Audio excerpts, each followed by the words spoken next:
is Raj Sisodia. Good morning, Raj. Happy New Year. How are things in Boston? And with what message would you like to begin this journey in 2021? Hello, Raj. Good morning, Jorge, and good morning, everybody. It's great to be back with you. It is the beginning of a new year. I do believe that it is a new chapter that's opening up in our experience, in our history. A lot of challenges that remain, of course, but a lot of scope for optimism. And I think one of the greatest things that gives me hope and optimism is that many companies are stepping forward and taking bold, necessary actions, recognizing that the two biggest threats that we face collectively are climate change, which everybody knows about, but really social inequality is equally a big threat, if you think about it around the world, right? And all the populist movements and all the unrest and everything else that we have experienced. And in that regard, many companies, the latest news that I've seen is Unilever, which just announced yesterday that by 2030, they will not do business with any firm that does not at least pay a living wage to their employees. So there's one thing that Unilever already pays its own employees a living wage, right? And in 190 countries, they determine what does that mean? What does it take to cover food and water and housing and education and healthcare and transport and clothing, and even some money left over in case of emergency, right? That's how they define a living wage. So not only have they done it for themselves, but now they have said by 2030, every one of their 60,000 suppliers around the world have to make the same commitment. Right? And these are the kinds of actions that it's going to take. Unilever is a great model, I think, for all of us to look at. Paul Polman was a visionary leader, and then he got, the successor as also a visionary, Alan Jope, who's taking it to the next level. So they're looking at a 4-day work week. They're investing a lot in vegan foods because of the impact on the planet and the environment of animal-based products. They're looking to eliminate fossil fuels from all of their brands, right? And so they have a broad vision in terms of creating a equitable, inclusive, healthy society. And I think it's really admirable. And of course, they have power, and they're using that power in a very responsible way in order to make a positive difference in the world. So I encourage you to look at that.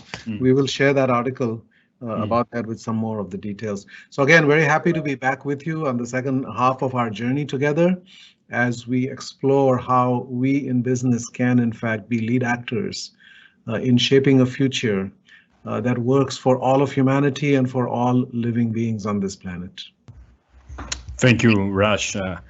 Looking forward to read about that you were telling us about Unilever. Antes de comenzar con el tema de hoy, en el que Raj, Neha y otros integrantes del equipo de formación nos hablarán de cuál es la mejor manera de enfocarnos en los stakeholders de nuestras compañías, queremos aprovechar este comienzo de año y las lecciones que nos dejó el 2020, un 2020 lleno de cosas muy particulares, para que hagamos juntos un ejercicio de sensibilización y humildad. Humildad que puede ser muy útil precisamente ahora. Cada día nos recuerda el universo lo indefensos que realmente estamos. Y de sensibilización, que nos regale un poco de perspectiva para afrontar esos nuevos desafíos de los que hablaba Juan Carlos y que también mencionaba Raj. Para este ejercicio tenemos un primer invitado. Es el doctor José María Maza. Él es doctor en astrofísica de la Universidad de Toronto. Fue Premio Nacional de Ciencias Exactas en Chile en 1999, autor de libros de divulgación científica exitosísimos. Tiene a propósito un par de libros para niños que son realmente maravillosos y fue integrante del proyecto Calan Tololo, que fue vital para que la ciencia global descubriera la aceleración del universo y comprobara la existencia de la energía oscura. Doctor, es un gusto saludarlo. A mí también me gusta mucho ese proverbio árabe que dice: los ojos no sirven de nada a un cerebro ciego. Doctor José Maza, desde Santiago, en Chile. Muy buenos días, bienvenido. Bueno, gracias, muchas gracias. Estoy aquí de Santiago. Como tenía que viajar a Colombia, incluso me puse corbata, así que estoy de lo más elegante. Llevo 10 meses en la misma pieza, estoy en mi casa, no salgo ni siquiera a la calle, pero entonces hoy día era un día especial y me puse hasta corbata y chaqueta. Así que bueno, muchas gracias por la invitación, y para mí hablar de astronomía es siempre un placer, y tengo que hablar solo 10 minutos, yo suelo ser demasiado disperso, así que voy a tratar de ser muy conciso y escribí algo, cosa que no lo hago nunca, y tengo aquí una ayuda de memoria, así que voy a tratar de irme paso a paso por mi ayuda de memoria. Bueno, incluso antes de empezar con mi arenga en pos de la ciencia y de la astronomía, y que ese proverbio es muy lindo. El cerebro, los ojos no sirven de nada a un cerebro ciego. Tenemos que hacer que todos los cerebros del planeta aprendan a ver, que no es trivial. Hay mucha gente que no aprende a ver en su vida. Mira, pero realmente no ve. Bueno, y hoy día es un día especial. Ayer realmente parece ser un nuevo comienzo. Creo que todos amanecimos descansados, más aliviados. Yo por lo menos hice un brindis anoche por la nueva administración norteamericana, que creo que teníamos serias dudas de que estuviera caminando por el camino correcto. Así que ahora estamos muy felices por aquello. Bueno, estamos viviendo la peor pandemia del último siglo. Uno de los aspectos positivos de la pandemia es que a nivel global hemos tenido que aprender a valorar la ciencia. La ciencia, ustedes, los empresarios, los hombres de negocio, conocen muy bien de aquello, pues la ciencia la utilizan a diario para tomar decisiones. Los datos son el principal insumo, lo que combinado con el pensamiento racional lleva a tomar las decisiones correctas en la vida.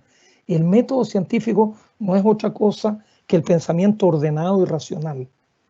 En tiempos de incertidumbre, el conocimiento es un verdadero oasis. Por ello, la ciencia es una de las válvulas que nos puede dar el ánimo que necesitamos en momentos difíciles. Yo, como soy astrónomo, voy a decirle que los problemas que estamos enfrentando todos, y en particular ustedes, los empresarios, son muy pequeños en una escala cósmica. Si salimos fuera de nuestro planeta, ya el Sol es 109 veces más grande que la Tierra. La Tierra es minúscula, pero además el Sol es tan solo una estrella dentro de 200.000 millones que pueblan la Vía Láctea.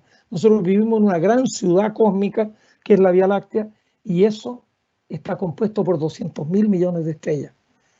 Por mucho tiempo pensamos que éramos el centro del universo. Todo estaba en función del hombre. Bueno, nos fuimos equivocando. El Sol tomó el rol cuando nos lo dijo Copérnico en 1543. Luego la Vía Láctea, y pensábamos estar en el centro de la Vía Láctea. Después nos dimos cuenta que estamos más bien en un lugar cualquiera de la Vía Láctea. La Vía Láctea tiene 100.000 años luz de diámetro. Un año luz es una distancia enorme, es lo que camina la luz en un año. Bueno, hoy sabemos que todo el universo que vemos, el universo observable, empezó hace 13.800 millones de años en una expansión muy acelerada que llamamos Big Bang. Los científicos como Albert Einstein y George Gamow, alemán uno, ruso el otro, ruso norteamericano, George Gamow era norteamericano al final de su vida, fueron los que elaboraron todo este modelo, nuestra visión actual de la cosmología. En tan solo 3 minutos brota el universo entero y se formaron solo 2 elementos químicos en él, el hidrógeno y el helio. Transcurrieron 500 millones de años desde el Big Bang. El universo se había enfriado y ahí se empiezan a formar las primeras estructuras. Se forman estrellas en ellas, y en el interior de las estrellas se ejecutan reacciones nucleares que producen la energía para que las estrellas brillen, y en el interior de todas las estrellas primero se forma helio a partir del hidrógeno y después se forma carbono, oxígeno y nitrógeno. 3 elementos que no existían en el universo original. El universo primigenio no tiene nada más que hidrógeno y helio, pero las estrellas son las grandes fábricas en el universo de los productos químicos. Ahora, las estrellas que tienen una masa superior a las 8 masas solares procesan todos los elementos químicos, van mucho más allá del oxígeno, llegan hasta el hierro 56, explotan, y en la explosión sintetizan hasta el uranio. Bueno, las nebulosas planetarias y las supernovas van lentamente enriqueciendo químicamente el universo. El universo, ya lo dije, empieza con hidrógeno y helio, pero va adquiriendo un poquito de carbono, un poquitito de oxígeno, un poquitito de nitrógeno, y así sucesivamente por 9.000 millones de años. Y ahí, si solo en ese momento, se forma una estrella que es nuestro Sol, que está acompañada por 8 planetas. Nosotros somos el tercero en esa fila. Somos el tercero de los 4 planetas chicos, Mercurio, Venus, la Tierra y Marte. Y después vienen los planetas grandes, 10 veces más grandes que la Tierra, que son Júpiter, Saturno, Urano y Neptuno. Entonces, en este lugar nacimos nosotros, con productos elaborados en las estrellas.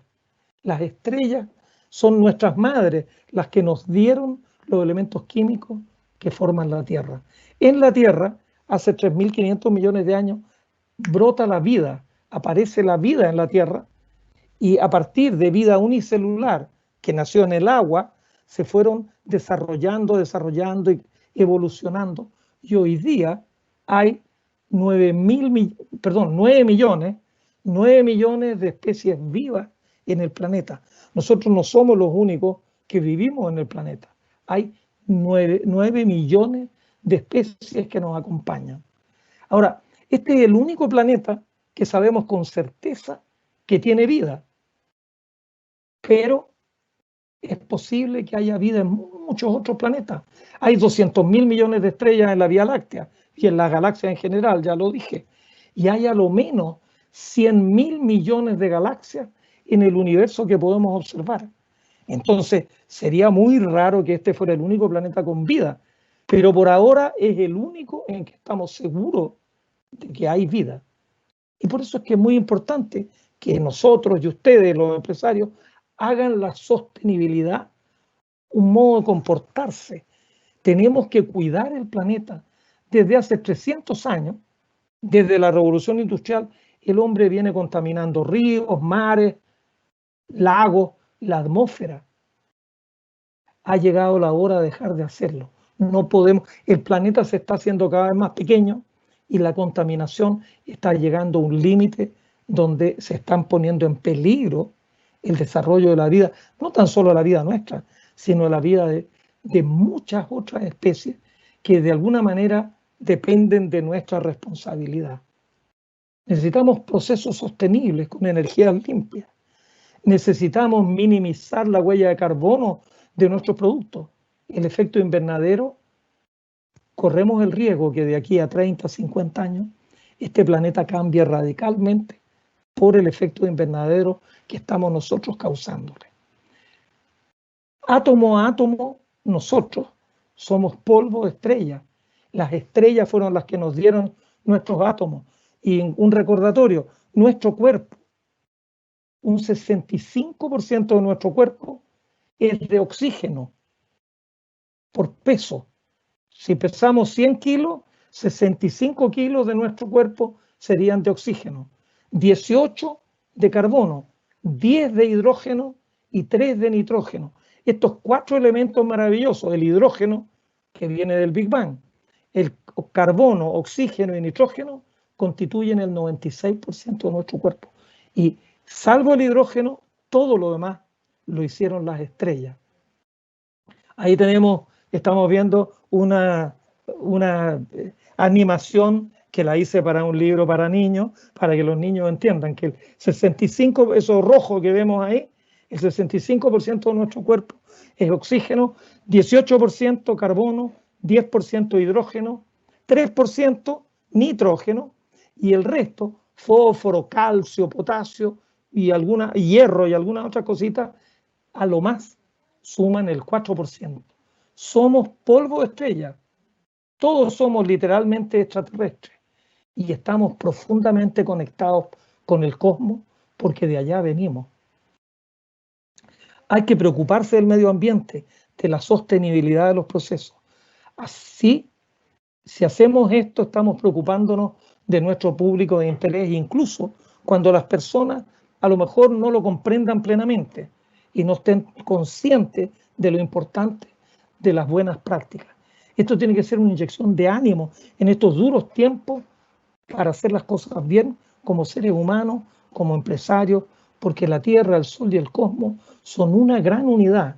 Somos todos polvo de estrella. Muchas gracias.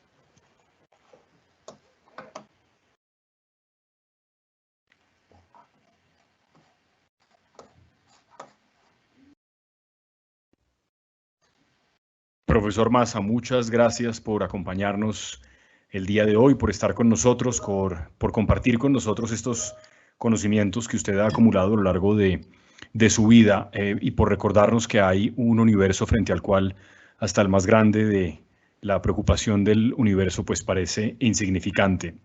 Quiero ahora saludar de nuevo Raj Sisodia, quien nos va a mostrar cómo gran parte del éxito que podamos tener en el liderazgo de nuestras organizaciones depende de la correcta integración que logremos de los distintos stakeholders, que es uno de los grandes temas de esta segunda parte de nuestra generación consciente. Raj, the time is yours.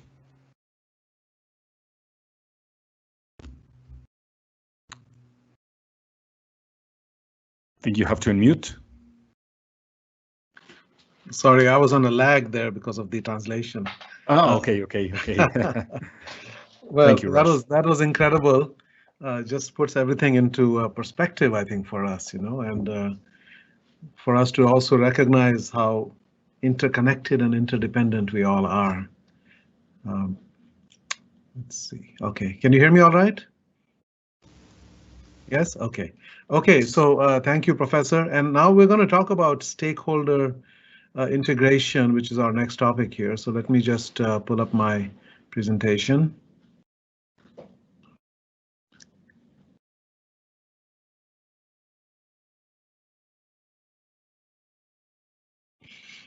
Okay, you're able to see my slide?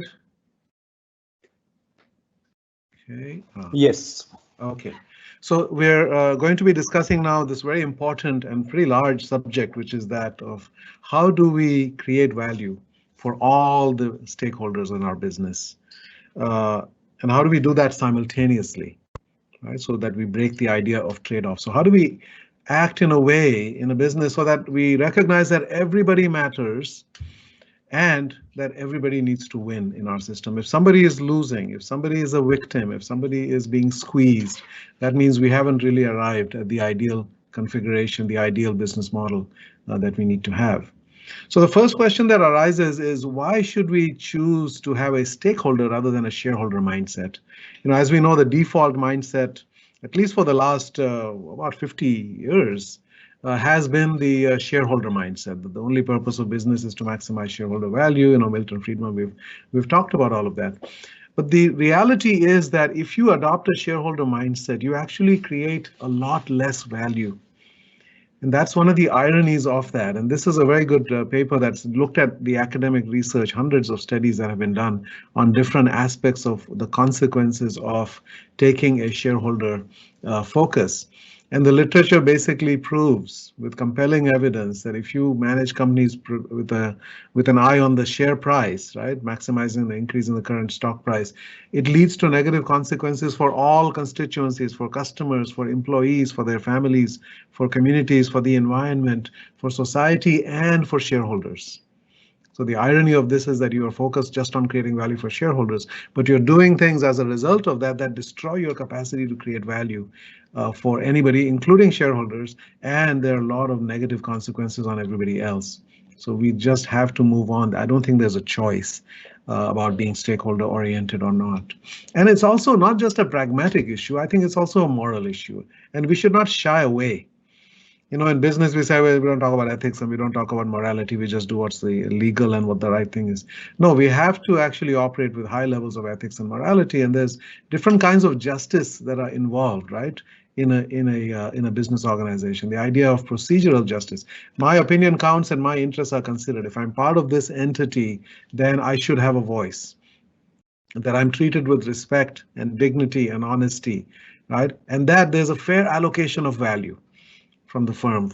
Now, so one of the statistics in the US is if you look at 1960 compared to now, right, and if you look at productivity and how much that has gone up, how much more value employees and workers are creating, that the minimum wage today should be $23 an hour in the US. The federal minimum wage is actually about $7.50, right? So think about how unbalanced it has become, that people have not received a fair allocation of value, and hence we have all of the mistrust, but also all of the suffering that's going on in the world. And we have to think about stakeholders, this idea of means versus ends. A lot of companies say, okay, we need to treat our employees well so they can treat our customers well, so therefore our investors will be happy and therefore we'll make more money. Right? So we only treat people well if it results in making more money. And I think this is a false dichotomy, first of all, that we need to treat all of our stakeholders as simultaneously means and ends. Their well-being is inherently important, right? And if we do that for everybody, then their well-being will be enhanced. So it comes from the mindset of serving our stakeholders, not using them. So when we serve them, we say, how can I make life better for my employees? How can I make life better for my customers, for my suppliers, for my community, right? So that becomes then a mutual a system of mutual service and care throughout. Now, later on, we're going to talk about operationalizing this and thinking in terms of the depth to which we engage with all of our stakeholders, right? And there's 5 ways that we can do that. One is basically not even recognizing them as stakeholders, basically saying, yeah, we have customers and employees, etc., but we don't even understand the idea, right? So that's kind of neglect in a way of stakeholders. The second is simply to try to understand, put yourself in their shoes, or try to understand them yourself, right? Mind reading. Third is to actually do surveys and ask them questions and try to understand how you can create more value.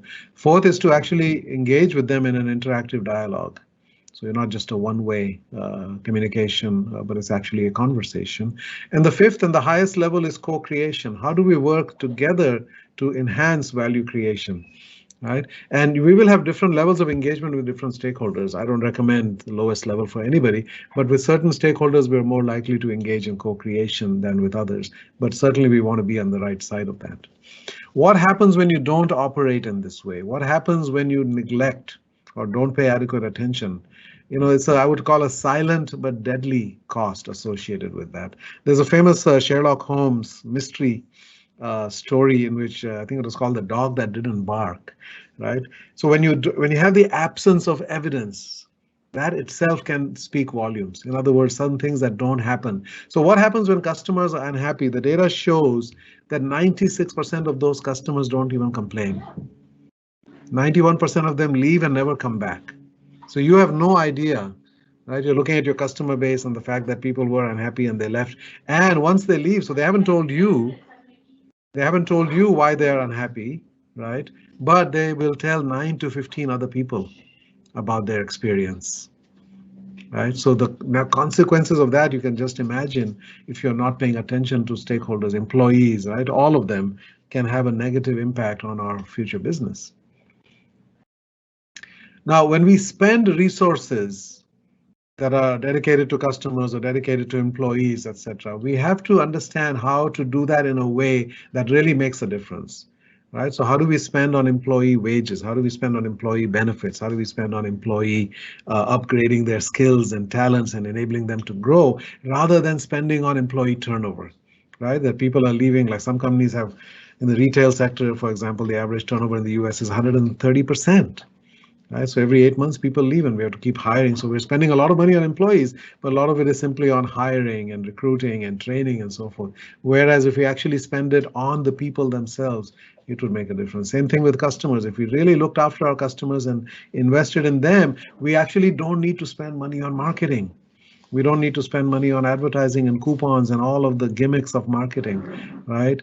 Likewise, if we operate with trust with all of our stakeholders, we don't actually have to engage in legal fees. So we save a lot of money while we're investing resources in stakeholders.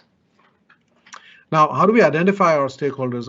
There's a big blind spot, I would say, in this regard. When people are told who are your stakeholders, you might say customers, employees, the obvious one, investors, suppliers, communities, etc. But what we are missing in that is recognizing that the company itself is our most important stakeholder. So think about that. If you are a leader of your company, right? Your company is the one that's paying your salary. Your primary duty and that of your board of directors is towards the health and flourishing of that company in the long run, right? Which means that you have to take care of its employees and customers, but you also have to invest in the company itself, its capabilities, its capacities, right? R&D, capital spending, all the things that you have to do. Make sure you have a strong balance sheet, right? Without too much debt so that you can survive an economic downturn. You have resilience, financial resilience. And the reason I point this out is that this has not been happening, certainly in the US.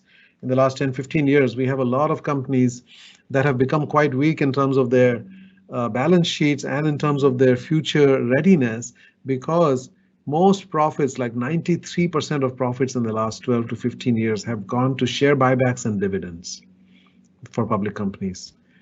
So think about that. All the money is basically being harvested and given back to investors and shareholders today, and you're only holding back 7% of those profits to invest in the future of the business. Now, when I did my MBA 20, 30 years ago, it used to be almost the opposite. 70% of earnings on average would be reinvested back in the business. Right? There is a future that we need to invest in. And also what companies have been doing, like in 2016, S&P 500 companies in the US actually spend more than 100% of their profits on share buybacks and dividends, because money is cheap. They're borrowing money, right, in order to buy back their own shares. So they're putting a long-term burden on the company in order to reward today's shareholders. By the way, many of them are the executives themselves, right? So I would say we need to invest in the company itself, just like for us as leaders. You are your most important stakeholder, as we will talk about further in the next sessions to come, right? You are your most important stakeholder. Likewise, the company is its most important stakeholder. But then we can think about the other stakeholders, and I use this acronym SPICY as society, partners, investors, customers, employees, and the environment to identify the primary stakeholders. So those are what we call the inner circle, and then you have the outer circle for different companies. Competitors, I think, should be thought about as a stakeholder, right? Activists that are out there for some companies are important stakeholders, governments, etc. But you don't have as direct and ongoing exchange, value-creating relationship with the outer circle as you do with the inner circle. So how do we create value for stakeholders? First of all, we have to think differently about them. So if you look at society, right? If we look at society simply as a place we can do business and we can use the resources and the education and everything else, that the infrastructure that's available in order to run our business, we end up with societies that have a lot of suffering in them, right? We can see these kinds of favelas, for example, in many cities around the world. So there's tremendous unmet needs, basic needs of people are not being met, right? So when we are simply using society to run our business as opposed to serving society, where we say we want to create peace and prosperity and flourishing through business. Our partners, our suppliers and others, the mindset of using them basically says we need to squeeze them and get as much value from them as we can, right? The lowest price, the highest quality, etc. As opposed to saying we are in a genuine partnership with our suppliers and other partners. We get better, we invest in each other, right? We learn and grow together, we bring best practices to each other. Investors, if you only pick investors who care about the highest return and they don't ask how is the money being made, versus investors who care about the returns, but they also care about the impact, they care about the legacy that they are creating through that investment. Customers, when we use customers, we call them consumers. Our job is to get them to consume as much as possible, charge them as much as we can, and sell them as much as possible, as opposed to thinking about their quality of life, their well-being in every dimension. How can we impact them in their life in a better way? Positive way. Employees, we use them just as a resource, right? And try to use their abilities and squeeze as much as we can out of them and pay them as little as possible, as opposed to people who are thriving and passionate and committed and purposeful, who are then capable of doing extraordinary things and creating so much more value. And of course, then the environment, right? We have been using it. We have been, nature does not send us a bill, but it's estimated that about $38 trillion of wealth is generated by nature every year. Those bees and butterflies and the earthworms, they're all doing their things which are enabling all of us to flourish, but we're not factoring that in, and we are destroying that asset to the tune of $4 to $5 trillion every year, the value of that overall asset, right? So we need to not only stop doing the harm, but we need to restore and replenish and renew our environment. Now, how do we create more value for stakeholders? It comes back to listening deeply. We really need to understand them at a deep, deep level. What do they need? What do they want? What are their dreams? What are their challenges? What are their hopes? What are their aspirations? How can being part of this ecosystem allow us all to grow and learn together, right? So we have to understand and be in deep relationship with our suppliers. So let's talk about each of those: society, partners, etc. Spicy. Starting with society. Here we have to have a fundamental change in mindset. I was at a conference of Net Impact some years ago, and the head of CSR, corporate social responsibility at McDonald's, was speaking, and he was drawing these circles in the air, right? He said, here's the planet, and here's society, and here's our business.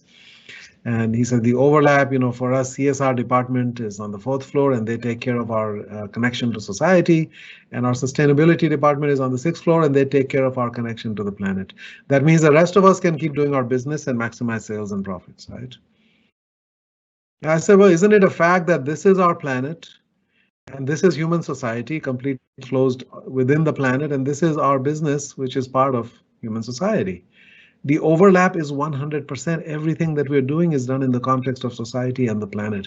Therefore, every decision has to be looked at through that lens. What is the impact on society and on the planet, right? So society in that sense is the ultimate stakeholder. That's why we put it first. We cannot be on the wrong side of society. We cannot be adding to the problems, adding to the burdens, continuing to damage the environment, having more people with more stress, right, showing up with anxiety and depression. I've seen some data recently that are startling, that something like 25% of Americans have anxiety, 25% have depression, 10% have actively thought about committing suicide. Right? This is the kind of society. By the way, 25% of young people 18 to 24 have thought about, just within 1 month, about committing suicide. We are creating a society that is deeply unhealthy, and the way we operate in the business sector has a lot of impact there. And these societal challenges are also always business opportunities if you do things the right way, right? So it's not an obligation. We have to think about this, as Neha says, as an inspiration, right? It's not a burden. When you say corporate social responsibility, it feels like, oh God, we have to do something more. No, this is a source of tremendous joy and fulfillment and meaning and purpose in our life when we do it right. That when employees come to work, knowing we are part of the solution, we are not part of the problem, and we can actually make a difference. In terms of suppliers and partners, this is the stakeholder that is often neglected or treated as an outsider. They're not part of the family, right? We're just buying from these outsiders. And if we don't like what we're getting, we can go to somebody else. There's plenty of suppliers out there. The fact is, suppliers are becoming more and more critical to success in a business. It used to be that we created most of the value within the business and we bought a few things from outside. The classic example is Ford Motor Company when they had their River Rouge plant in Michigan. At one end of that plant, they would have raw materials like iron ore, and they would have raw rubber and other things like that coming in. And 1 mile later, the factory was literally a mile long, you had finished cars coming out. Everything was being produced inside of that factory. Today, that is no longer the case. 70, 80, even 90% of the value is outsourced to various suppliers. This is an example of BMW. And you can see all of the major subsystems of that car are developed and designed and produced by somebody else. Now they're all part of an integrated design. So BMW's job is to design and then market these cars, but the actual components of that, design, assemble, and market these cars, but the components of that come from elsewhere. And therefore the quality of our supplier relationships and the quality of what the suppliers do has a huge impact on the success of our business. So we have to treat them as true partners. Toyota and Honda and others showed the auto industry how to do that, where their level 1 suppliers would be part of the design conversation when they got to the next generation of the new Lexus or the new Toyota, etc. And we have to have those close partnerships. Investors as stakeholders, not just as passive, people who are putting in money. And certainly there we want to look at the time frame. Short-term investing is what we call an oxymoron. It is a contradiction in terms. Investing by definition is for the long term. You're enabling something to grow and flourish and come to life. It's like planting a tree almost, right? But the people who are speculators, the people who are day traders, in our stock, they're not giving us any money. They're not funding our operations, right? They're simply placing a bet. That's more like a casino, player. We don't owe any responsibility to the speculators, but yeah, with the true investors, we need to be in a deep relationship with them. And the true investors are ones who are not only looking for just a return. So if you look at Maslow's hierarchy of needs, right? You can apply that to many of the stakeholders as well. And Chip Conley did that in his book that I recommend called Peak. That they're looking for returns, but at a higher level, they're looking for impact through their investment, right? And at the highest level, they're looking for legacy. What kind of a legacy will I leave behind? If you think about foundations like the Gates Foundation and others, right? When people put their money into a foundation, they're very clear about they're looking for these kinds of things. The same is actually also true for people who are investing in for-profit businesses. We create this artificial wall between non-profit and for-profit. Everything is an entity that is trying to do something important and meaningful in the world, right? And so we need to think about how are we generating, or how are we attracting and working with investors who actually are looking for all these things, and we have alignment on all of these things, right? So they're looking to have something come about in the world. Same thing with our customers. We can operate at different levels, right? Just meet their expectations, sell them a product, right? Or we can go beyond that, or we can even understand them at such a deep level that we understand needs they have that even they didn't recognize that they had. So when we have breakthrough products like the iPhone, right? Nobody was asking for an iPhone. Nobody knew that an iPhone was possible. But it then enabled the people to meet certain needs that they did not even know they had or add value in their lives, right? So again, we can think about all of our stakeholders at multiple levels in order to create as much value and have as deep a relationship with them as possible. And when you do this, you go from satisfaction to commitment to evangelist, right?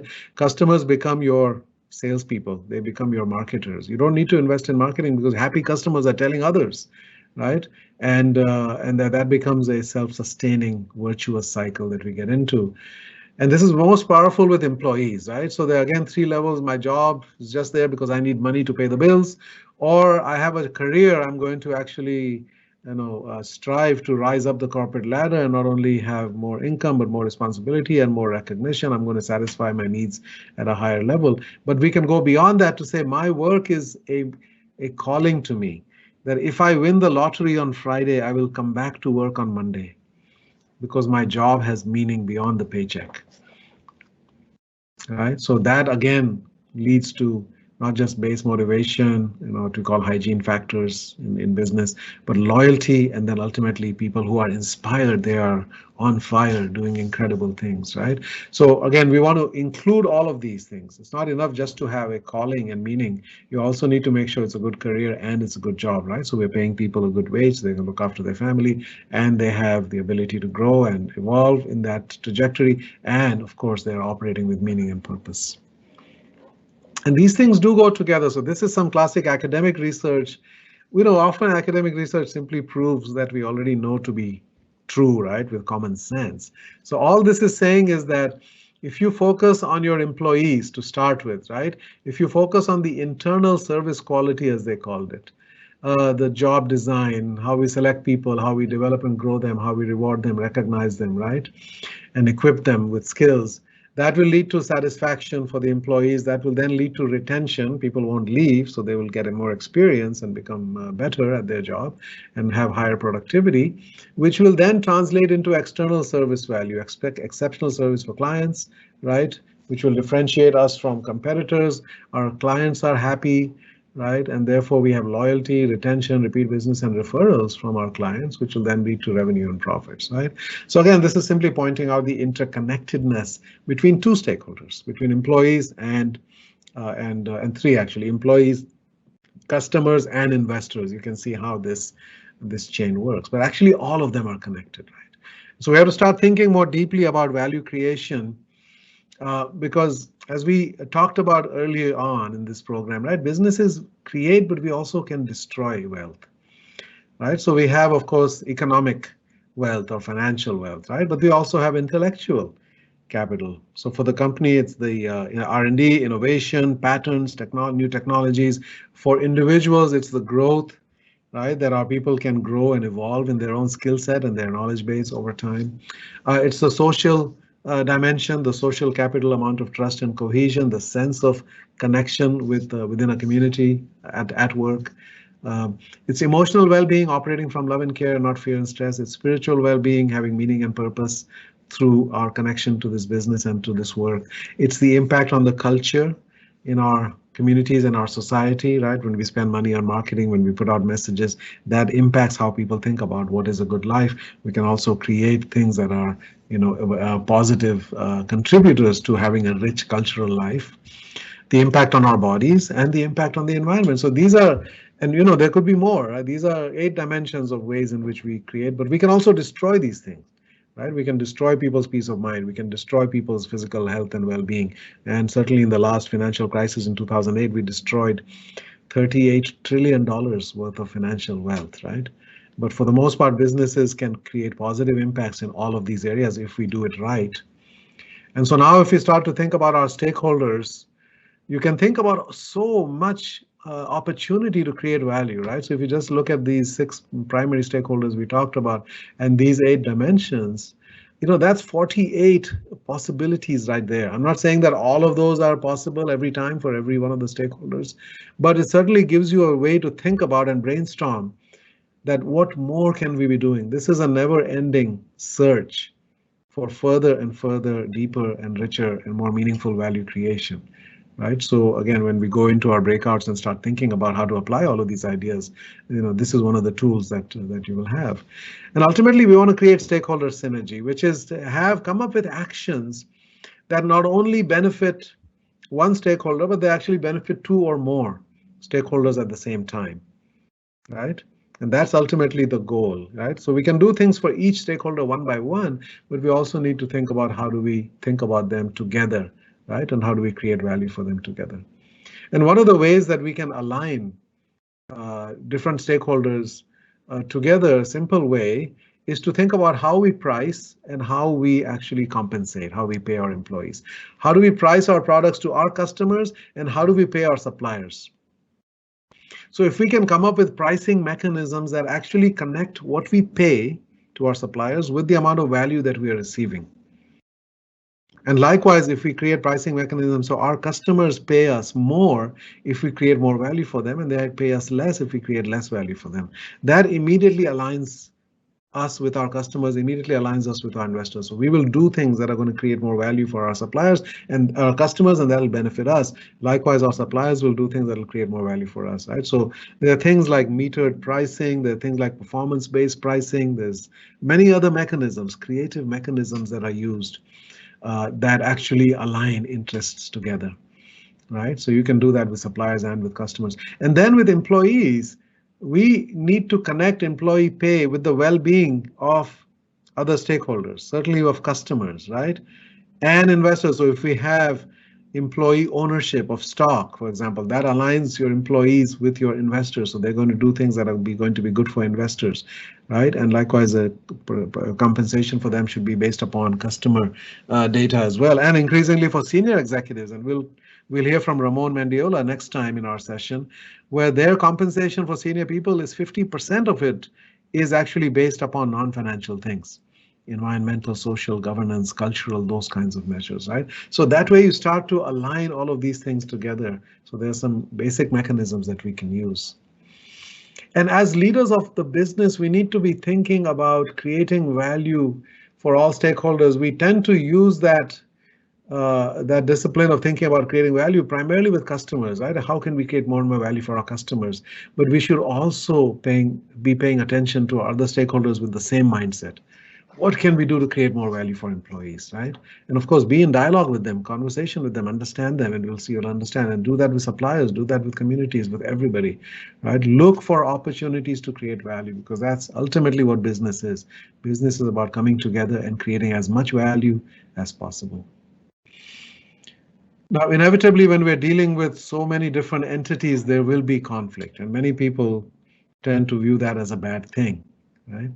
But actually, I want you to think differently about that conflict actually is an opportunity for further value creation, that when you have friction, right, you need a certain amount of friction in a system in order to point out what is not working, because we will never actually get to a stage where everything is functioning just perfectly. So when we have a conflict, we need to look at that and say, we don't want to just paper over it or ignore it, right, or hope it goes away.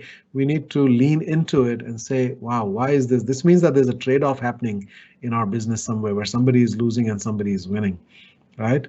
So when we have a conflict, how do we deal with it? One way that many companies have dealt in the past is what we call domination, right? If you're General Electric and if you have a small supplier who's not happy with what you're doing, basically you say, well, that's too bad. That's just the way it is, right? We can dictate terms. We have the power in the market, and very often we do. The trick is to have that power but not use it, right? Another way we deal with it is compromise. Okay, I'll give up something, you give up something, right? We'll both be half happy, half unhappy. And that's really not great either, because that means you're leaving a lot of value on the table. You're not exploring, right, what is really possible. So what you really want to do is to zoom out and elevate to a higher level and think, how can we step back and actually simultaneously create full value, not half value by compromising, but more than full value, right? Exceed that even, and go beyond by thinking in an integrated way. So this is where, this is a bit of an art, thinking about the stakeholders and the stakeholder system. It requires a lot of creativity to come in, but that's the one unlimited thing on this planet is human creativity. We need to tap into that. So we need to think about our stakeholders as a system as well, as we talked about. They're all interconnected, interdependent. So this is how Whole Foods depicts their stakeholders. You've got the company itself at the center, right? That's the mechanism. It's kind of a solar system. You've got the sun with the planets and their moons rotating around, right? So this whole ecosystem is rotating around this company. They have their purpose, they have their values, etc. And then they go out and they hire people who have congruent values, employees who care about food, who care about health, right? For them now, their work becomes an extension of who they are. Their job is not just a career, or it becomes a calling, right? You treat them well, you give them good pay, good benefits, right? So they have a high level of job satisfaction, high level of happiness, they're highly motivated, there's lots of innovation coming from them, they provide great service to the customers in the stores. And then you do the same thing with your suppliers. You treat them as part of the family, you treat them well, pay them well, right? Enable them to grow and evolve. So you have good partnerships with your suppliers, you have quality products coming from them, good service, right? So there's good value, satisfied and delighted customers who keep coming back, sales grow, profits grow, investors are happy, right? And therefore you can also have resources to invest in the things that you care about. Whole Foods is about natural and organic foods, but they also care about the system beyond them. Their purpose is to change, educate people about what we eat, so that what you put into your body makes a difference to your health, the health of the food system, and the health of the planet. So how do they impact the food system? How do they impact the planet? They have 5 different foundations. The Whole Planet Foundation, which is helping people transition from chemical-based to natural and organic agriculture. There's the Whole Kids Foundation, which is bringing healthy school lunches into America's schools. A Whole Planet Cities Foundation that is bringing healthy food options into the inner cities in Detroit and New Orleans, etc., where people only eat junk food. That's all they have access to. There's the Global Animal Partnership, which is bringing humane treatment of animals into the factory farming system. These are all things that they care about, that are aligned with their values, and they can actually provide resources to all of those things, right? Which adds to their reputation. It actually impacts their business in a positive way. So you can see that everything here works together in a synchronized, harmonious way, right? And it continues. It's a virtuous cycle that just keeps going. The key thing to remember about this is like a clock. A clock only runs clockwise, right? Clock cannot go the opposite direction. This system has to go in the same direction, clockwise, right? You cannot say our purpose is to maximize profits and then we're going to give bonuses to employees and we're going to donate to the local symphony hall, right, etc. You have to do the things that create the value. You have to understand sort of the sequential nature and the interconnection of this system. So Whole Foods actually has on their website, which you can click when you get this presentation, what they call the Declaration of Interdependence. Not independence, but interdependence, right? That we recognize that we are part of a system where we have suppliers, customers, and we're all interconnected and interdependent through this business. What happens when we lose sight of all of this is what I call stakeholder cancer. When one stakeholder becomes too powerful, they start dominating and dictating. And most commonly, this is the investors, right? Companies where the CEO says our purpose is to maximize shareholder value, right? Or you have activist investors who come in and they say you must, change your business in order to give more dividends and earn more profits, and you have to reduce what you pay to your employees and have layoffs and raise your prices to your customers. Do everything you can to maximize profits. Otherwise, we'll destroy the company, right? So what happens when a stakeholder, and by the way, employees can also become too powerful. If you have a union and a hostile relationship between union and management, and the union has power through threats of strikes and other things, and they then get the company to do things that are good for the employees, overly generous to the point where the company itself is now dying. It cannot compete and cannot survive, right? So that's a kind of cancer, and cancer is ultimately suicidal, right? This cancer cell grows for its own sake without regard to the well-being of the overall body.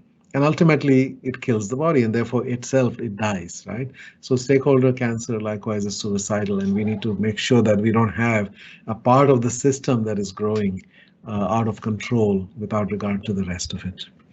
So if you think about systems thinking, which is an essential discipline that we need, right? There are three elements to a system. There are the component parts.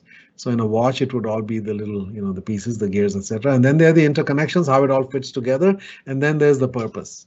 Right? What is this thing trying to do? So when we understand systems thinking, right, and if our system is not, well, system now consists of the company, suppliers, customer, all of the stakeholders are part of this interconnected, interdependent system. We need to understand that system at all three levels, and we need to understand how to optimize the flourishing of that system for value creation for all of the elements of that system, right? And understand how to intervene. And what we will soon discover is to change the behavior of a system, it's really not about the elements. That only has a small impact. If you have a dysfunctional culture and you say it's because we just have terrible people working here, bad employees, let's fire all of these employees and let's go and hire new ones. Well, what will you find? In 3 months to 6 months, you will have the exact same culture because you haven't changed the dynamics of what's happening inside that entity, right? So the second thing is interconnections. We reorganize, right? We bring in new ways of thinking, yeah, new ways of working. That can have a big impact on the behavior of the system. But the greatest impact is when you change the purpose and the values associated with it. The whole company starts behaving in a different way. Same people, right? We saw this with Barry Waymiller. Right? When they change their whole purpose, we measure success by the way we touch the lives of people. We saw this with Waste Management, a garbage company that came in and discovered, we are going to be about environmental services and consulting. We want to actually be a part of the solution, not part of the problem. Same people, same, infrastructure, same resources in a way, but completely different way of operating and a higher level of functioning. One of the ways that we can actually make sure that we have a thriving and vibrant stakeholder system operating is to use what we call these whole system approaches. And this is something that I wouldn't recommend as a startup company, but certainly if you've been around for a while and you do have long-term relationship with all of your stakeholders, you can start to think about doing something where you bring the whole system into the room at the same time. Typically we have meetings where, we have certain groups of people together, right? Or we meet with our suppliers, or we meet with our customers, etc., or investors. This is about bringing everybody together. And when you have everybody, all of the stakeholders, suppliers, customers, investors, community members, activists, all of them together, executives, board members, wholeness brings out the best in people, in teams and in organizations. Where there's tension, it gets replaced with enthusiasm.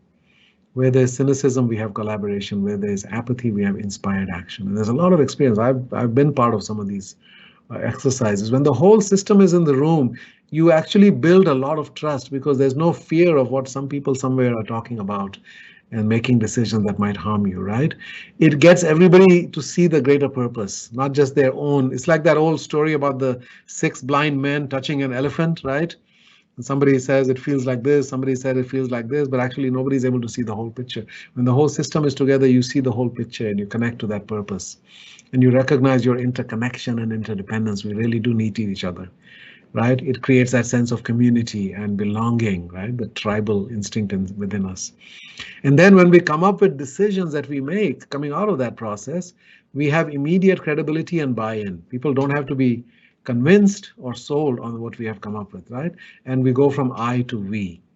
So the two things that there are multiple such systems or possible ways of doing this.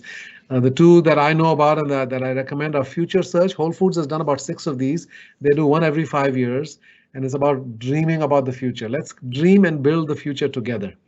And they say every big initiative has come out of one of these future searches. And by the way, many of them come from customers, come from activists, come from community members. They don't all come from the executive. In fact, most of them do not come from the leadership.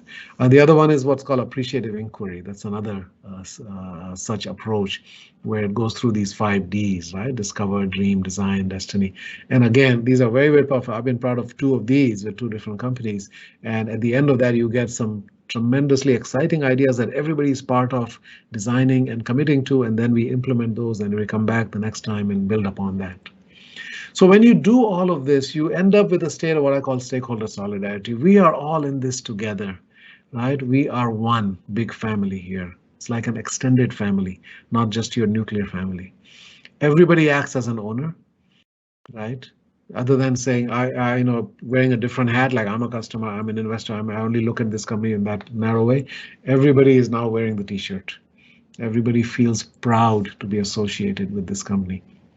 And we've talked about these. You're going to hear about FIFCO next week. There are many, many examples of companies that have arrived at that stage. And finally, we have to make this not only a part of how we operate internally, but really a part of what gives us competitive advantage. Our strategy should be based upon our purpose, our values, and all of our stakeholders as well. Most strategies tend to be just customer focused, right? We're looking at the competitive landscape and what can we do that's different and so forth. But we should integrate all of these dimensions together. And we have lots of examples. Southwest Airlines, which we've talked about, right, is a great example of a company that has done that. But I would say most conscious companies have done that. What gives them competitive advantage and long-term resilience and success is their ability actually to create a strategy that takes into account all of their stakeholders. Okay.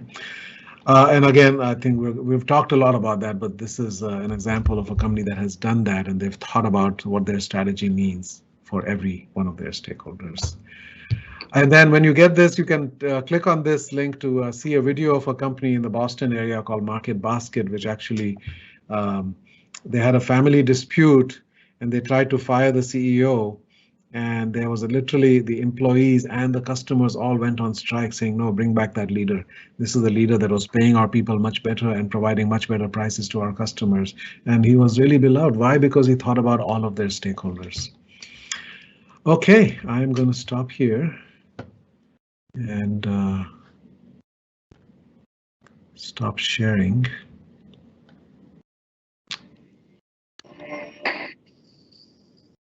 Okay, thank you, Raj. What you said reminded me of someone who won last night more than 700 million with a Powerball ticket in Maryland. It's the 6th largest jackpot one in the history of the United States. Let's bet, Raj, is he going to work on Monday? What do you think?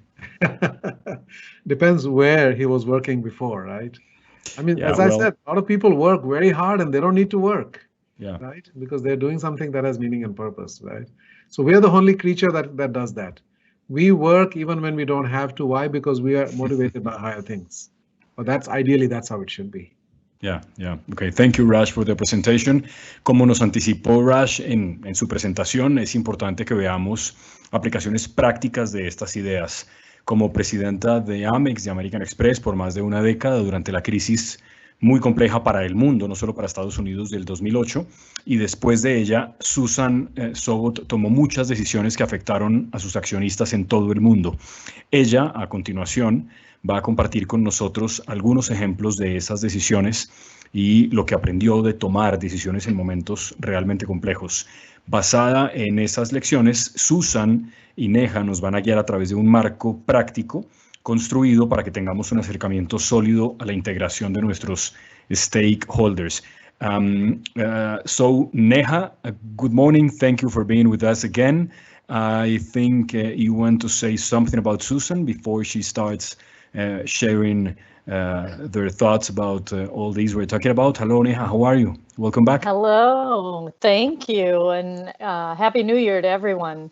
Yes, I think you did a great job of introducing Susan. What I'll say to you is Susan and I, as we co-present through this next section, she has been a client of mine, she's been a friend, and probably what I'd say is one of the most influential leaders at a recognized brand, right, in the world.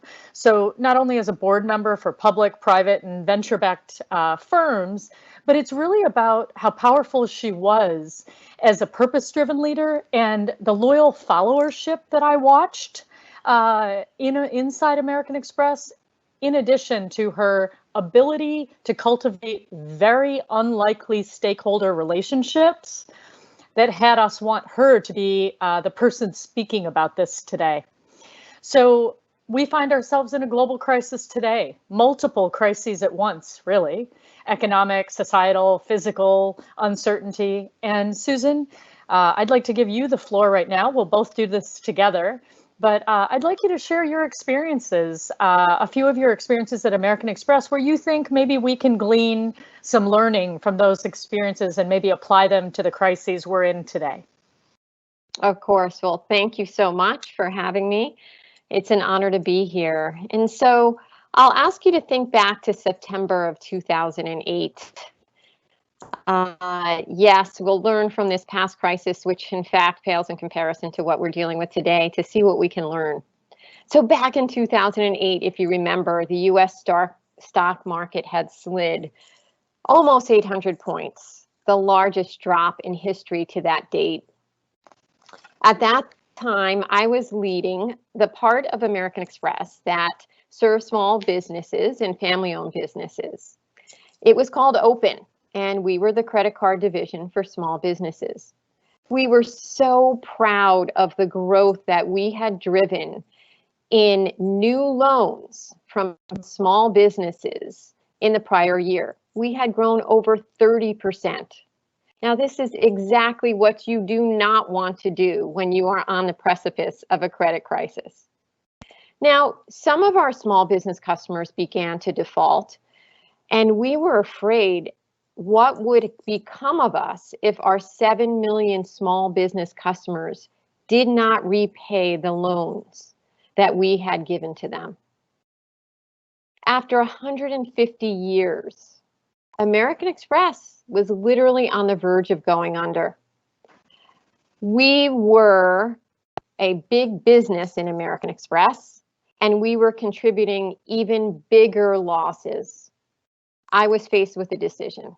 How can we reduce the losses, and what could we do to keep our customers?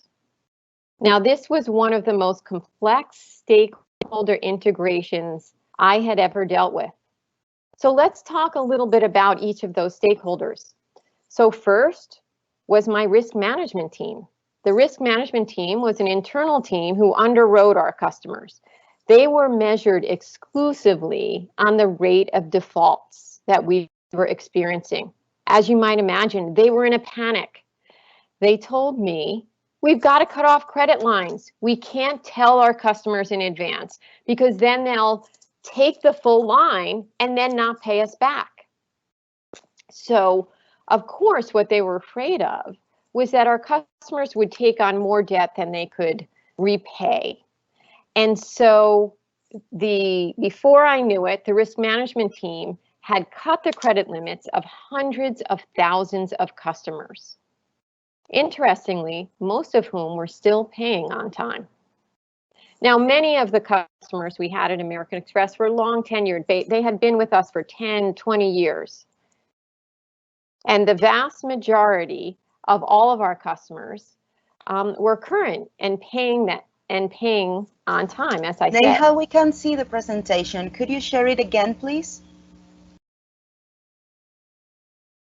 Absolutely. Go ahead. Thank Susan. you very much. Our customers were shocked because they had no advance notice. They were learning that the lines of credit that they were depending upon to run their business were being stopped, and they learned that when they went to use their product with their vendor. Now, at the time, unemployment rates were climbing, consumers had dramatically stopped shopping, and consumer and small business confidence levels were at record lows. Our customers called American Express, desperate to understand what was happening. They wanted their credit back. And they told us that there wasn't a day where they were late in making a payment to American Express. They just couldn't understand what was going on. Now, our customer service representatives were completely overwhelmed. We were flooded with calls. Wait times were well over an hour. So my customer service team came to me and said, we shouldn't take these calls. There's no way to have a good outcome. Now, our customer service reps, of course, were paid based on the satisfaction of every customer with a call. So their answer was, let's just not answer the phone. Of course, the team was turning on each other. My sales and marketing teams get paid based on revenue growth. They were furious that there was no revenue growth if our customers couldn't spend. And of course, we'd have no new customers join American Express, hearing how awful the current customer experience was. The media picked up on these line reductions and they reported prolifically on American Express, revealing the use of what they deemed to be unfair modeling techniques to reduce our exposure with customers. We just looked terrible in the press. Now, the board of American Express was also panicked. American Express stock plummeted over 75%. Our funding sources dried up. We had to file to become a bank in order to be eligible for government funding. Every financial projection was obsolete. We had no basis to understand where the bottom would be. Our reputation was under fire. And now we were being accused of treating our small business customers unfairly. The board was forced to evaluate every option, including selling this 150-year-old company. Fear had taken over. It took over the board, it took over our executive team, it took over our customers. And I had to step back and say, was fear taking me over as well? So what I realized was that we were viewing our customers as the enemy. We had adopted a very short-term view, survive another day. And I realized we needed to take a longer-term view. The actions we took now would be forever remembered by our customers. And we were bringing ourselves to a point of no return. I had set out to run a purpose-driven business. And our purpose was to help small businesses do more business. Yet now, we were putting our customers at risk with their vendors, cutting off their cash flow. In fact, ending the way they could do more business. We had a sacred relationship with each and every customer, and we made a commitment to them when we agreed to serve them and they agreed to use our card, that we would honor that relationship with truth and transparency. Yet, that's not what we were doing. Now, we also needed to protect the company and our shareholders from what would surely be a wave of defaults and losses. The value of the brand, the company, and the return to our shareholders is based on that very relationship we have with our customers built over time. So we had to shift from our transactional thinking to relational thinking and find the joint interests of our customers, of our employees, of our leadership team, of the company, and of course, of our shareholders. So we had a few options. The first option was to continue doing what we were doing, avoid losses at all costs, and prioritize our shareholders and the company. The other option we had was to stop the line reductions and restore the lines, hope for the best, and prioritize our customers. Another choice we had was to slightly change what we were doing, stop the practices that the press was criticizing us for, but keep cutting the lines. This, of course, would be to prioritize the company and our reputation. Now, these options were all about trade-offs. We were trading off one stakeholder relative to another. We needed to stop that thinking. As Raj just said, this conflict was the opportunity for innovation and growth. We needed to bring our team together, and we needed to bring the interests of all of our stakeholders together. So how did we do that? We went back to our purpose. Our purpose was to help businesses do more business. How could we live up to that? Knowing that businesses need credit to continue doing business. And because of our own fear, we couldn't be the ones to put them out of business. We needed to keep the credit lines open. So we innovated and we created what I call a transparency strategy. We changed our policy and processes. We enhanced our capabilities and we developed new models, quickly becoming more discerning between who would really not pay us back and who we needed to continue to allow to spend. We created what we call soft landings, where we cut some lines modestly instead of to the core, and explained to customers what actions they needed to take to restore their credit.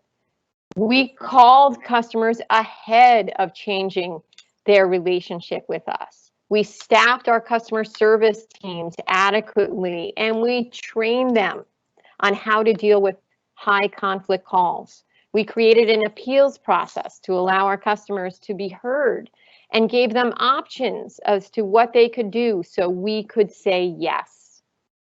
And we created a process for those customers who really were in great distress to pay their loans over time and to reduce their fees so that they would be able to maintain their credit. Now, in the end, this solution was not easy. And let me tell you, it was very difficult to convince everyone that this was our best path forward. It now seems obvious, but it was counterintuitive at the time because we were coming from fear, which led to trade-off thinking. Instead, we leaned into the conflict, learned that looking at the long term and joining the interests between our stakeholders allowed us to move forward. So what happened? Our customers wanted to repay those creditors that would continue to give them credit. So in fact, we had better results than any of our competitors. And those customers were more loyal than ever before because we stood by them in their time of need. Yes, did we take on losses? For sure, but not nearly at the rates of our competitors.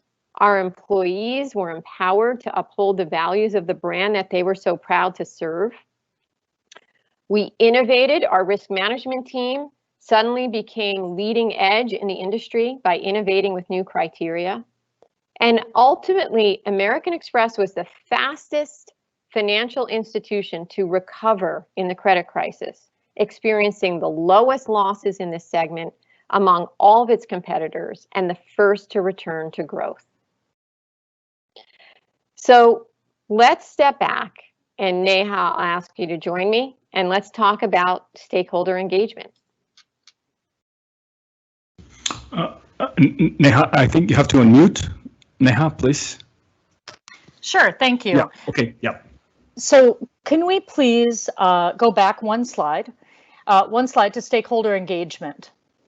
And we're going to start there. And this is a reminder. This is a reminder of what Raj just spoke to you about, because we're going to focus you in now. First of all, thank you, Susan, because that's an incredibly complex live experience that really relates to a lot of what we're doing right now.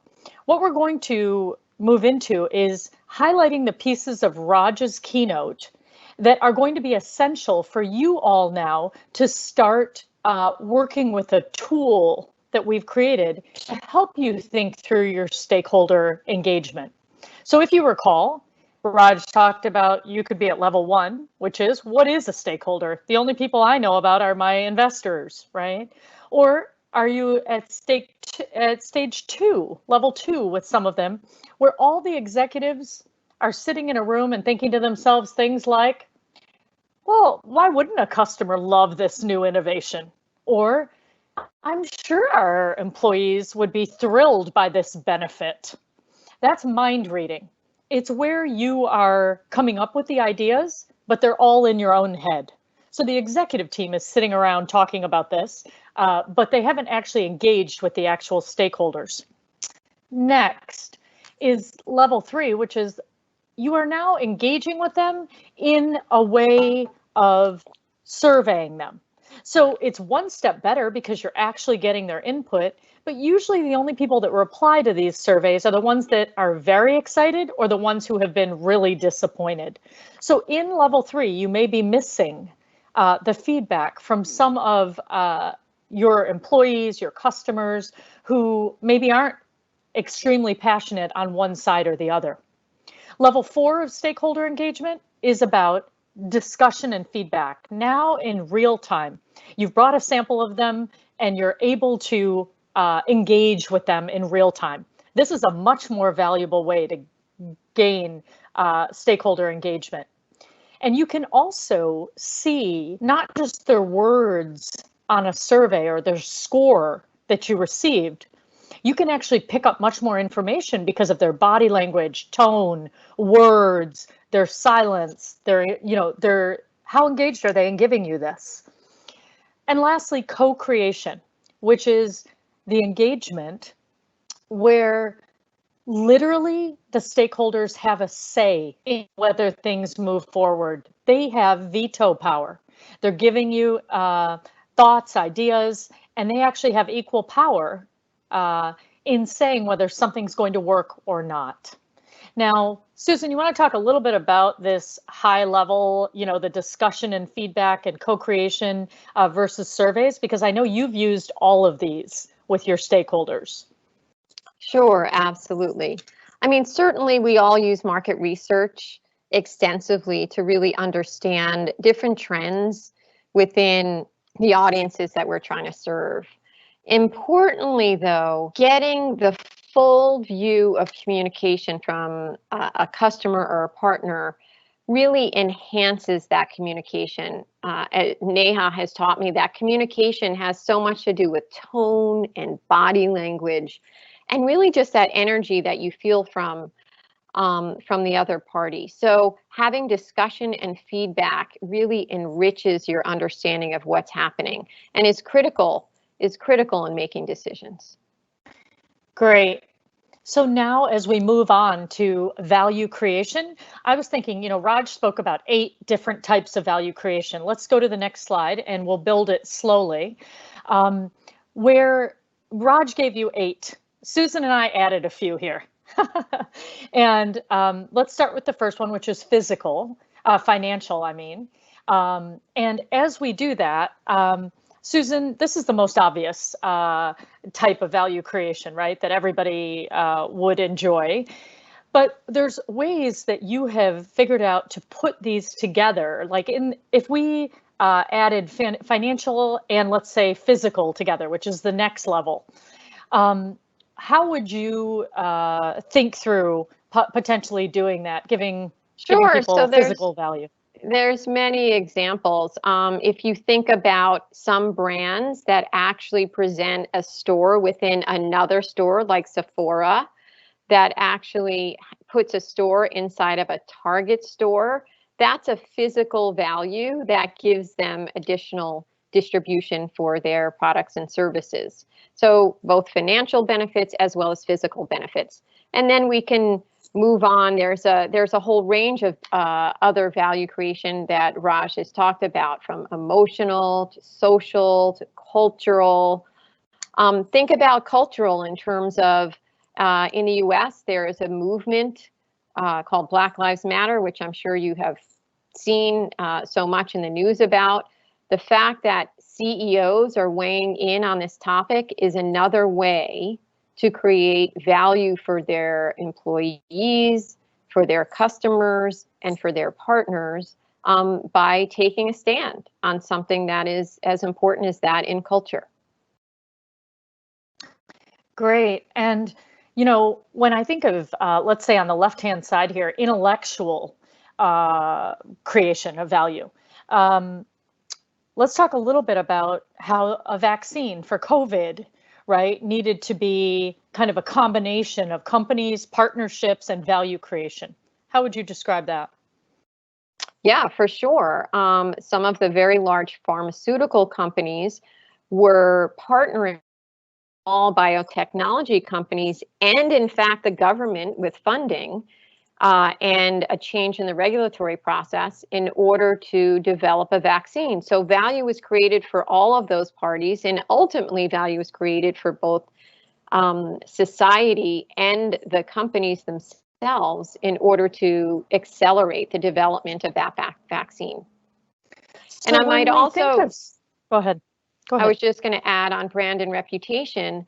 Often you'll see a brand actually associate themselves with another brand in order to enhance their own credibility. Many smaller companies I've seen love to talk about their client list, which is often a bigger company, in order to encourage other bigger companies to do business with them. I'm sure that's a tactic that some of you may use. Again, that's another kind of value that ultimately may lead to financial value, but unto itself, it's brand and reputational value. Great. So as we move forward to our next slide, Susan, I'd like you to then tell us, once you're a few years out, a year and a half out of the 2008 financial crisis, can you talk about what you did to, as a company and as a leader, to create value and help the economy? Sure. So we'll talk a little bit about 2010. Now, if you recall, the world and the US is still deep in a recession. The economy is very sluggish. Businesses are failing. Unemployment is high. And consumers and small businesses are worried. In fact, the failure rates among small businesses is up quite high. And everyone in America at the time, and I'd venture to say in many places around the world, felt helpless. There was an extremely negative view of financial services companies in particular. There was a wave of negative sentiment around big corporations. There was a cultural movement called Occupy Wall Street, which was large protests against big banks. Amex was suffering terribly in the press because of all of what I just spoke about earlier with the credit debacle. We had taken government funding and we were criticized for that. We had no budgets. We had laid off lots of people. We were not doing anything innovative at the time. It was purely about expense management. And in fact, merchants who accept American Express were complaining and stopping taking Amex because they were worried about the higher fees that they thought they were paying on Amex. Employee morale was very low. Whoever remained was feeling a little bit down about working for this company that was under fire, and they were worried about losing their job in the future. Our board and our shareholders were eager for some sign of growth in a very difficult time. And our customers were struggling with how to attract their own customers to come back and give them an opportunity for revenues. Now, this is one of the places where we discovered this insight with our customers by having conversations. So I spent a lot of time, and the team spent a lot of time not only doing surveys, but actually talking with business owners about what they really needed. And in the past, they would tell us things like lower healthcare expenses, or better talent to hire, or lower taxes. But what they were telling us over and over and over again is we need customers to cross our threshold and come in the door. So I took a step back, looked at what our purpose was, again, to help businesses do more business, and looked at the assets that we had. One of the things at American Express that we had were lots of American Express card members. What if we inspired them to shop at small businesses? And then I thought, well, wait a second, why do we need to stop at American Express customers? What if we inspired all Americans to save their local businesses? So let me tell you a little bit about small businesses in the US. Small businesses employ 50% of all Americans who don't work for the government. They are responsible for 2/3 of new job creation, 14 times the number of patents. And for every dollar that's spent at a small business, 66 cents of that remains in the local community. Real estate values are higher because of robust downtown centers. And of course, the very fabric and richness of our lives depends upon those local businesses that are right outside our door. So we decided we were going to educate America on this topic. And we were going to give every American a very small task, one simple action where they could make a difference. All they needed to do was shop at a small business. Maybe take a little bit of their spending that they might put in a big box retailer and put it against their local neighborhood businesses. And the way we did this was we partnered with other companies who were also interested in taking a small action to help the economy. We partnered with big firms like Costco and Federal Express and Delta Airlines. We called local city officials who were very influential across the entire country, like Mike Bloomberg, who was then mayor of New York, who called the mayor of San Francisco. We dealt with the Small Business Administration, and we started creating a coalition of effort to really come to the aid of small businesses as the engine of the economy. And we launched Small Business Saturday in record time, in fact, in just 6 weeks.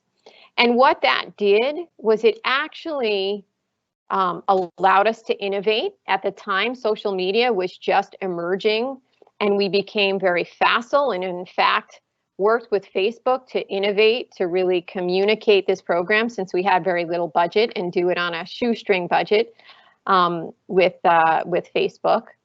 And we enrolled neighborhood leaders and local chambers in every corner of the country in order to share the message. The idea caught fire, and it was exactly the hope that everyone needed.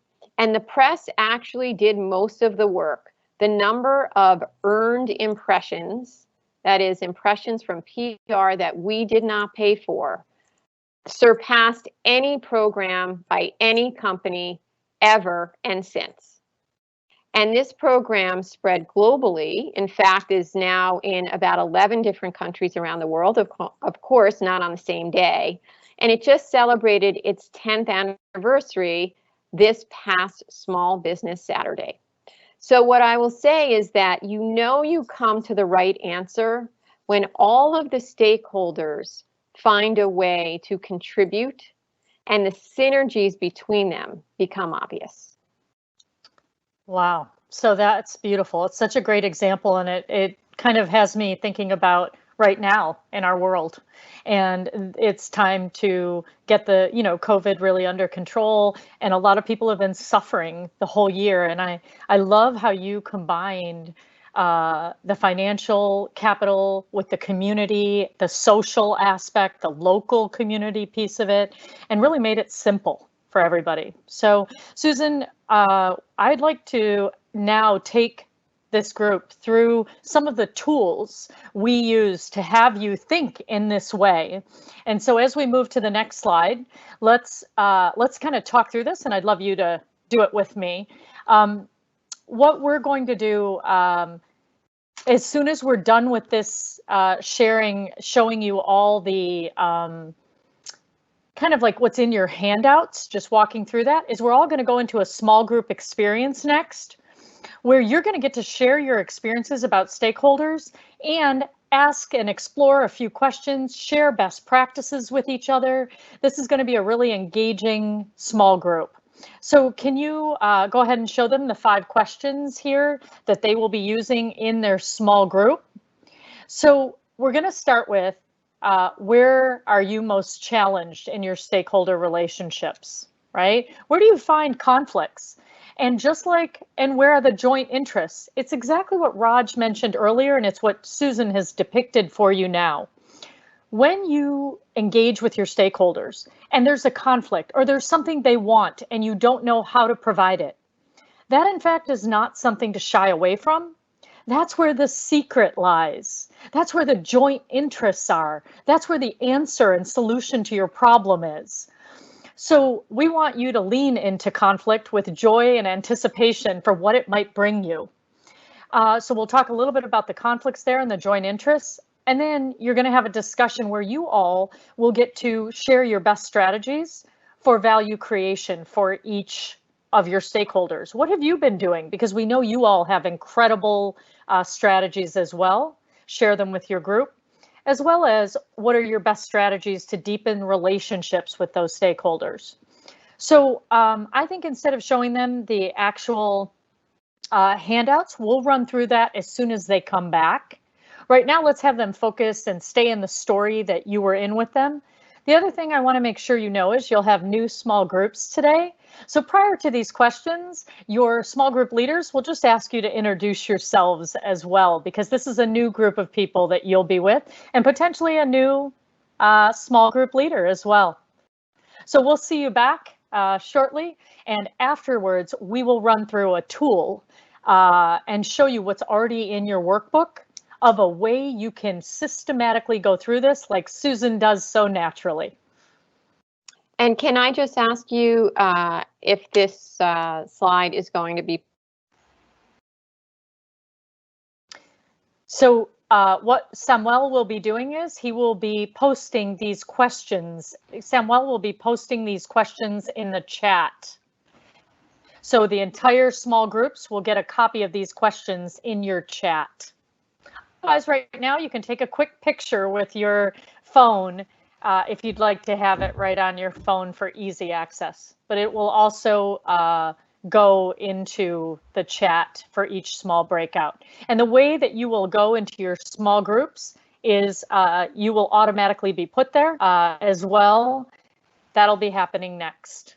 Jorge, up to you. Okay, thank you, Neha, thank you, Susan.